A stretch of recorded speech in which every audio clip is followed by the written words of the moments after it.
60-point, 20-rebound, triple-double last night. The Mavs' 126-121 victory win in overtime versus the New York Knicks. It's only the second time anyone has had a 60-point triple-double. Shannon, that's all people are talking about. On a scale of 1 to 10, how impressive is this? 1,000. 1,000? No, I don't. If I had 1,000 tongues, I couldn't say how impressive this was enough. Really? With 1,000 tongues, I couldn't say it enough, Skip Bayles, because we had never seen anything like it before. James Harden had a 60-point triple-double, but you're talking about a 6'7" guard, goes and gets you 60-20, and he did it in an efficient manner, and he did it in a non-blowout. They needed every point he gave you in the 60 piece. And not only did he give you 60, he had 10 assists and he got others involved. And with 20 rebounds, man, he scored Dallas's 7 of his 11 points in overtime, 21 of 30 from the floor. He scored assisted on 16 of Dallas' 23 points scored in the fourth in overtime. And they were down, Skip. We were talking about if the Lakers could have pulled off what they in Philly, Skip. 9 with under 30.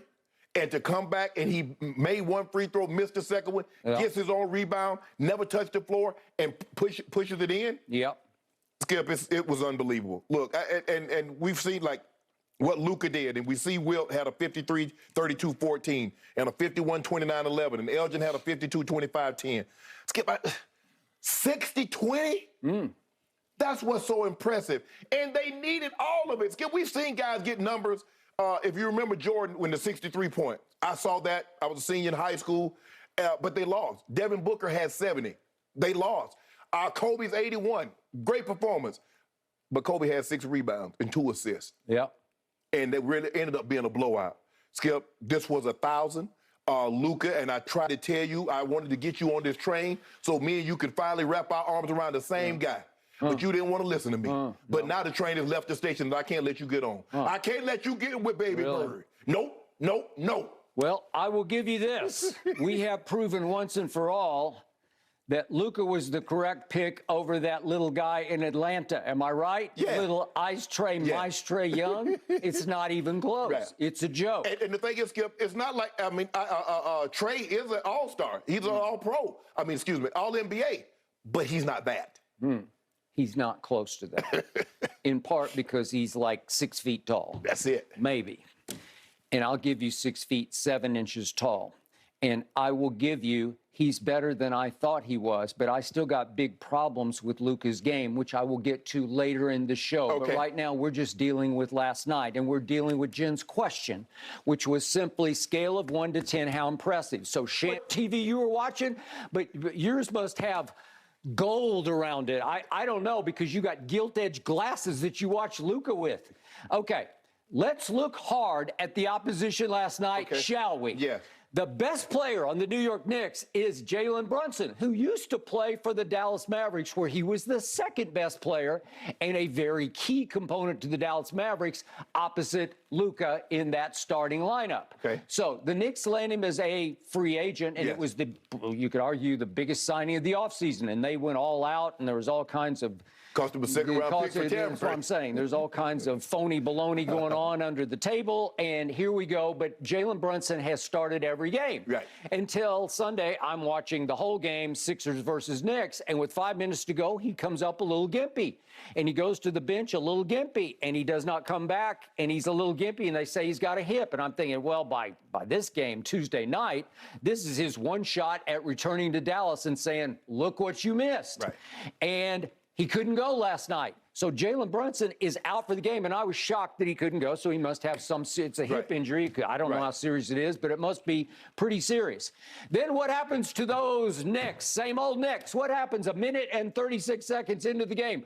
R.J. Barrett lacerates the index finger of his shooting hand, and he is lost for the rest of the game. So now you're down 2 of your top 3 players, shall we say. And all of a sudden, I'm saying, okay, where is Cam Reddish? I don't know. He's in the doghouse. I love Cam Reddish. I loved him at Duke.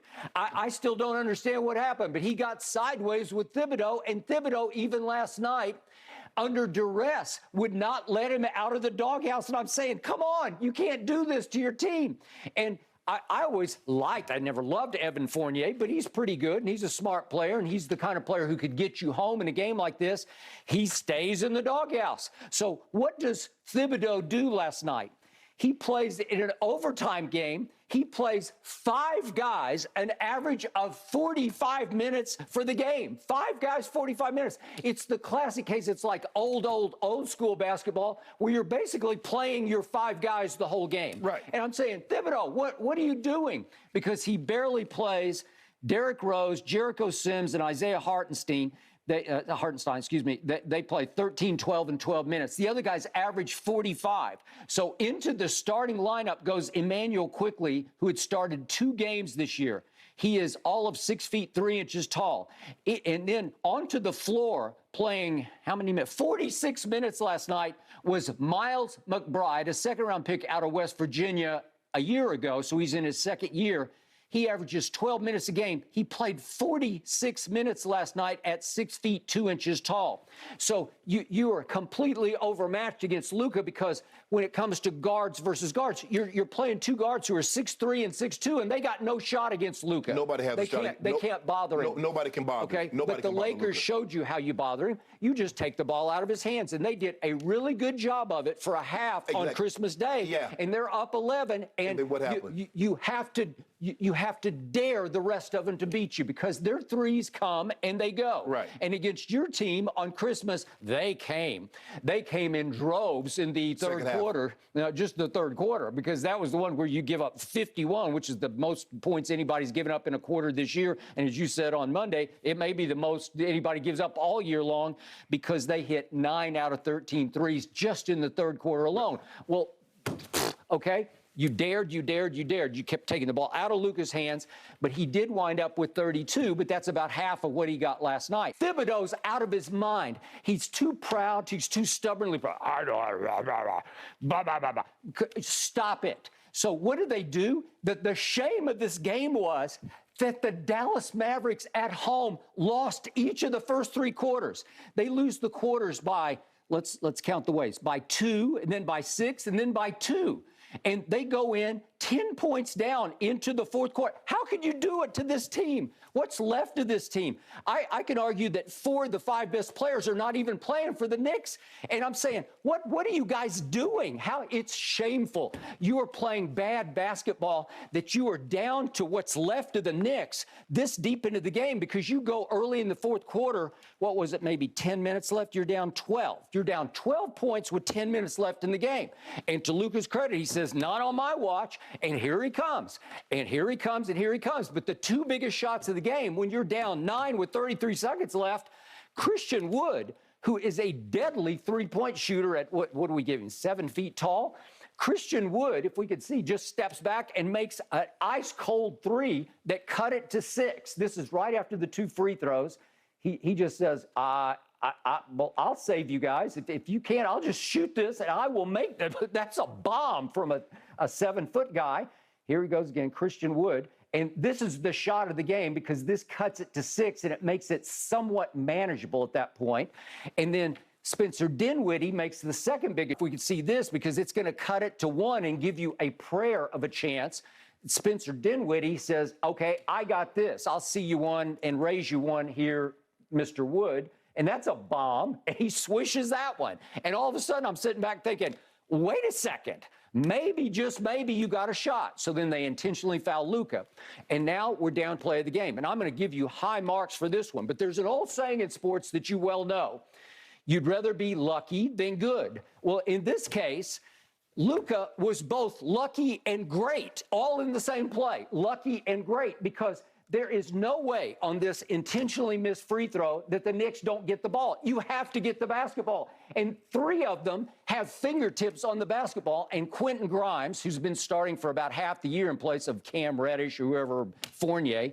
And listen, Quentin Grimes out of Kansas, and I like him. He's a smart player and a good kid. He gets his hands on the basketball and can't grip it. And I don't know how, but it's about 1,000 to 1 shot, speaking of 1,000 tongues, that the Knicks don't control the basketball on the intentional miss. And somehow it pops up to Luka, and to his credit, in one quick motion, because he's on fire, he just I couldn't even follow it. It's like quicker than the eye. It's a catch and shoot out of thin air, and he makes it. And then it was funny. Luka starts dancing around like they won the game, and he admitted after the game, I didn't even know what happened. I thought we won. No, that was tied. So you got to go the extra frame to pull this off.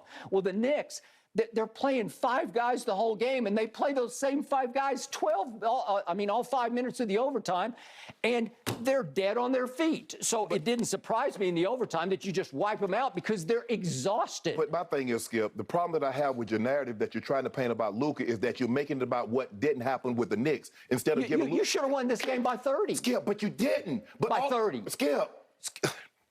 But you never did this when Tom Brady came back against the Legion of Boom in the fourth quarter. No, but I'm just saying, when all those guys, the DBs had a torn ACL, and one guy broke his arm, and the other guy tore a knee ligament, you didn't say Tom Brady did this against backup to backup and backup. You gave him credit. Why can't you just give Luka credit for an outstanding performance instead of trying to find a way why he's not good? I'm just giving you the facts. They're screaming at you. You gave it a 1,000 against this team. How many this times? is garbage. Hold on. This is garbage. Let me ask you a question. How long you been covering the NBA? I don't know, since mid-70s. How many 60-20? I started covering the Lakers in the mid-70s. How many 60-20-10 games have you seen? Well, obviously, this is monster numbers. But you have to take the facts into accountability. I want to make sure I'm hearing you correctly. So nobody else has ever gone against the underman team. Okay. No. In your 45 years of covering the NBA, no other player, no other great, be it Jordan, be it Bird, be it Magic, whomever, has ever gone against the underman team. Because if they have, I want to know why they didn't get 60-20-10. All right. Kobe's 81 points came against a Raptors team that was like 27 and something. They were like second to the last in the East. So you're taking advantage of a pretty bad team, right? But Skip. Wilt's 100 points. Hershey, Pennsylvania, came against a Knicks team that was second to last in the East that year, and obviously missed the playoffs when it's almost impossible to miss the playoffs. So in other words, if you have an outstanding performance, if you don't do it against the best or the second best team in a particular sport, it does not matter. Okay, well, obviously you have to take into account degree of difficulty, which you did not. You got to address the facts. It's an NBA game. The facts are their best player who was poised to have a night of nights going back to Dallas could not go. That's what you need to start with. That should have been the first thing out of your mouth. On Sunday night, how many DBs from Arizona went down? Okay, I already said that was a moral loss. I said it was. What about Dallas? Okay, why are we changing the narrative? Because you keep saying you have to take into account the circumstances. Okay. I need